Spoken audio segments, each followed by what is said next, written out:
Bueno, la verdad que saludo a todos y cada uno de los mandatarios y mandatarias que integran este Consejo de Seguridad. Vengo con algunas certezas y con algunos interrogantes también a participar en esta reunión del Consejo, sin lugar a dudas para aprobar la resolución que hemos abordado, sin lugar a dudas también para condenar decidida y definitivamente al terrorismo. Mi país, la República Argentina, junto a los Estados Unidos de Norteamérica, fueron los dos únicos países del continente americano que fueron objetos de salvajes atentados terroristas. En 1992 se voló la Embajada de Israel en Buenos Aires y en 1994 la sede de la AMIA. A partir de allí también tengo muchos interrogantes porque con todo esto que está sucediendo, este fenómeno que apareció ahora, el ISIS, algo desconocido el año pasado, es como que desde 1994 que sucedió esto en la Argentina, en aquel momento en mi país y en el mundo se decía que Hezbollah había sido la responsable de la voladura de la AMIA. Hoy Hezbollah es un partido en el país del Líbano. Luego, en el año 2006, la justicia de mi país, a raíz de la creación de una unidad fiscal especial impulsada por el presidente Kirchner para investigar a fondo el atentado que se había producido, reitero, en 1994, hace 20 años, este año que se produjo el atentado, sin que todavía se hayan podido juzgar a los culpables, y a partir de esta investigación que realizó este fiscal, decidió el juez de la causa imputar a ciudadanos iraníes, 8 ciudadanos iraníes que viven en Teherán. A partir de allí, el presidente Kirchner primero, y quien les habla después, desde el año 2007 hasta el año 2012, pedimos en cada una de las asambleas que se celebraban aquí en Naciones Unidas la cooperación de la República Islámica de Irán para poder interrogar a estos acusados. Es más, ofrecimos alternativas como el caso Lockerbie, ofrecimos alternativas de un tercer país donde ser juzgados. Finalmente, en el año 2012, el canciller iraní nos propone una reunión bilateral y a partir de allí se formula en el año 2013 un memorándum de entendimiento para la cooperación judicial entre ambos países, con el único objeto de que los ciudadanos iraníes pudieran prestar declaración ante el juez, porque en mi país no existe en el sistema judicial argentino la condena en ausencia. Deben ser interrogados, deben ser juzgados, hace a la vigencia de la Constitución y de los derechos fundamentales. A partir de la firma de ese convenio, tanto dentro de mi país, organizaciones de la comunidad que siempre nos habían acompañado en el reclamo de cooperación contra la República Islámica de Irán, nos acusaron de que estábamos acordando con los iraníes. Y realmente me surgió una duda de que si cuando se nos reclamaba que reclamáramos cooperación al Estado de Irán, se hacía con la intención realmente de lograr esa cooperación o de crear un casus belli. Y también en este país, fundamentalmente los denominados fondos buitres hicieron un formidable lobby ante el Congreso americano. Esto puede registrarse en los sitios web de los fondos buitres de la Task Force, donde ponían fotos mías con Ahmad Dayan, donde parecía ser, y así se lo denominaba al Estado terrorista islámico hasta el año pasado, era condenable hacer un memorándum de entendimiento de cooperación judicial.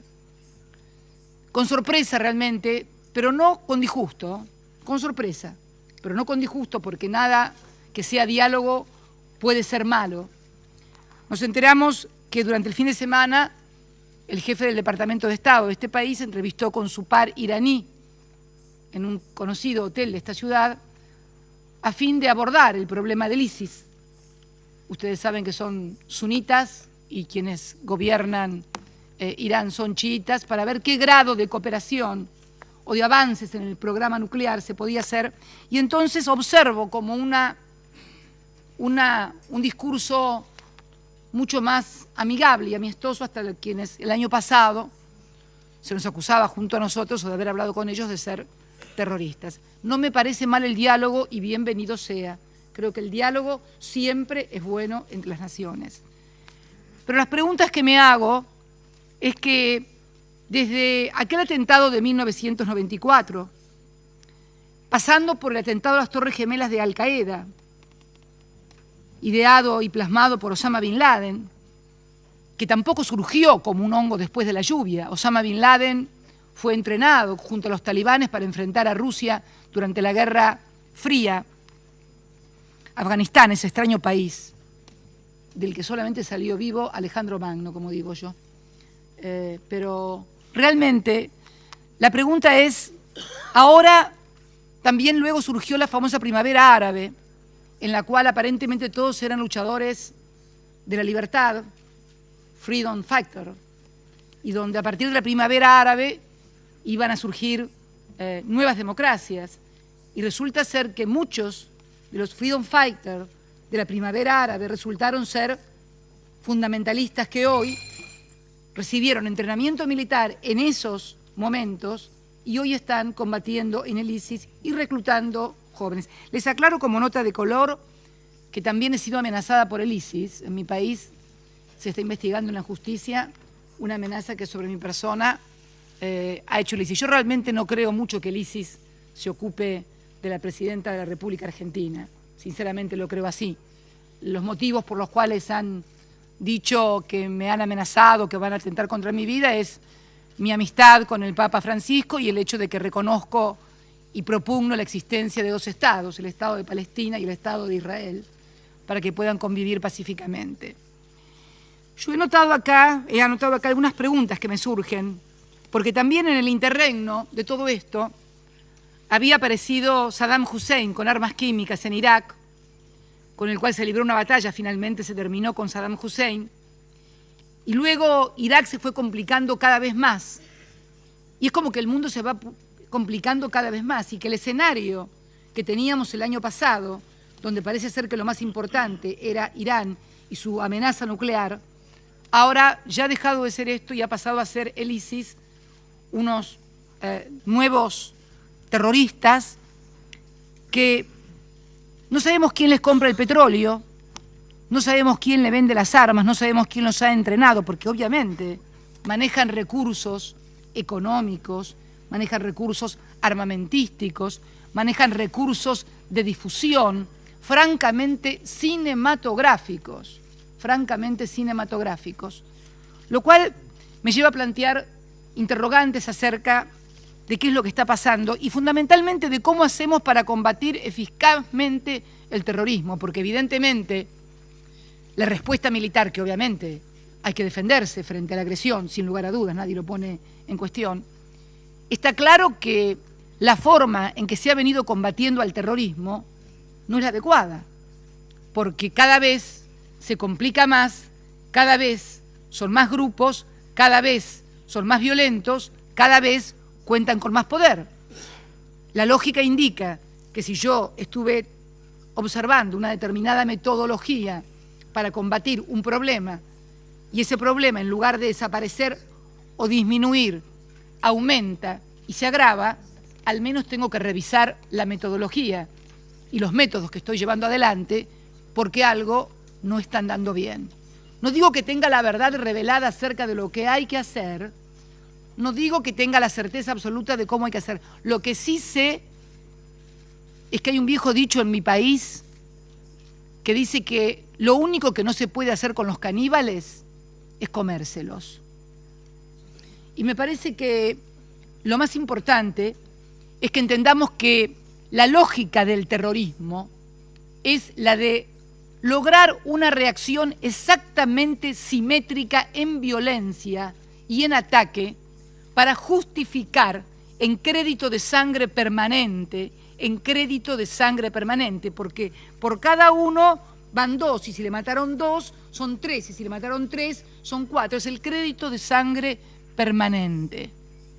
Y además, en un marco en el Medio Oriente, donde se sigue sin reconocer al Estado de Palestina, donde hemos visto el uso desproporcionado de la fuerza contra la población civil en Palestina, y donde no hemos visto caer a ninguno de los líderes que tiraban cohetes para el otro lado. Al contrario, hemos visto morir niños, mujeres y ancianos inocentes. Esto sigue alimentando cada vez más